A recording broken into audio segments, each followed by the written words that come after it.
Hello friends, আশা করি তোমরা সবাই ভালো আছো। আজ নতুন একটা রেসিপি নিয়ে আবার চলে এসেছি। তো আজকের রেসিপি হলো সবজি ও চিংড়ি দিয়ে পালং শাক। তো চিংড়ি দিয়ে পালং শাক রান্না করলে অসাধারণ খেতে হয়, আর তার সঙ্গে যেহেতু সবজি আছে খুবই হেলদি একটা রেসিপি।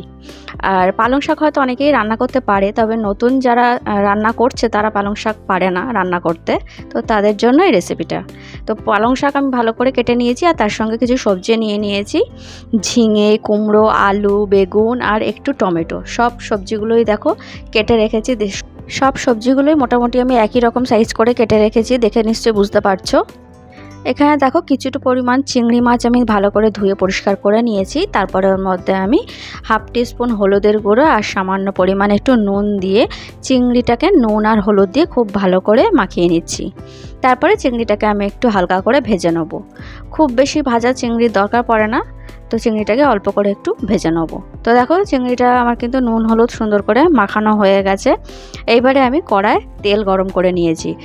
একদম অল্প পরিমাণে একটু সর্ষের তেল দিয়েছি আমি, খুবই সামান্য, কারণ চিংড়ি মাছটা ভাজা বেশি সর্ষের তেলের মধ্যে বেশি ভাজলে তাহলে ওই চিংড়ি মাছের ঘিলু টিলু যেগুলো থাকে সেগুলো তেলের মধ্যে ভরে যায়, তেলটা কালো কালো হয়ে যায়। সেই জন্য চিংড়ি মাছ ভাজতে ঠিক যতটুকু তেল দরকার সেই ততটুকু তেলই আমি দিয়েছি। একদম অল্প তেলে আমি হালকা করে এপিঠ আর ওপিঠ একটুখানি ভেজে নিচ্ছি।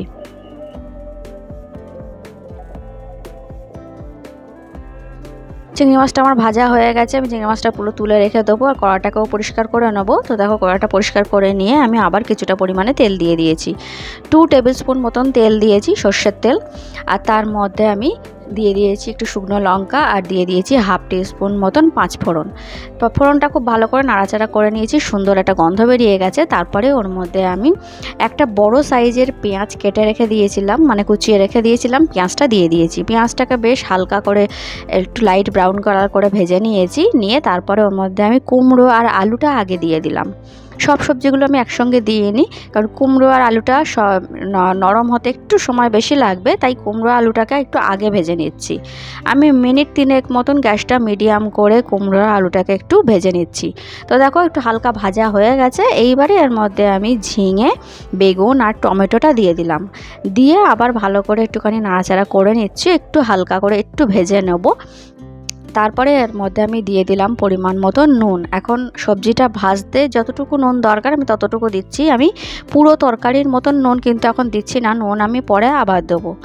তো নুনটা দিয়ে দিলাম, তাহলে সবজিটা অনেক তাড়াতাড়ি নরম হয়ে যাবে, আর টমেটোটাও খুব তাড়াতাড়ি নরম হয়ে যাবে। তো নুনটা দিয়ে ভালো করে নাড়াচাড়া করে একটু হালকা করে আবার একটু ভেজে নিচ্ছি। তো ভাজতে ভাজতে সবজিটা কিন্তু বেশ অনেকটাই নরম হয়ে গেছে। তো এইবারে এর মধ্যে আমি এখন দিয়ে দিচ্ছি একটুখানি হলুদের গুঁড়ো। 1 টিস্পুনের থেকে একটু বেশি আমি হলুদের গুঁড়ো দিয়েছি। আর দিয়ে দিলাম আমি 1 টিস্পুন জিরের গুঁড়ো।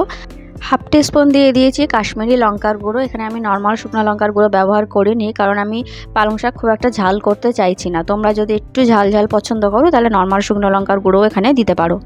তো গুঁড়ো মশলাগুলো দিয়ে আমি সামান্য একটুখানি জল দিয়ে মশলাটাকে একটু সবজির সাথে কষিয়ে নিচ্ছি, কারণ যেহেতু তেল একদম নেই দেখাই যাচ্ছে, তো গুঁড়ো মশলাটা দিয়ে নর্মাল নাড়াচাড়া করতে একটু অসুবিধা হবে, তাই সামান্য একটুখানি আমি জল দিয়ে দিয়েছি। তো সবজিটাকে কষাতে কষাতে টমেটোটা কিন্তু নরম হয়ে গেছে, তাই টমেটোর ওই ছালগুলো আমি একটু তুলে দিচ্ছিলাম।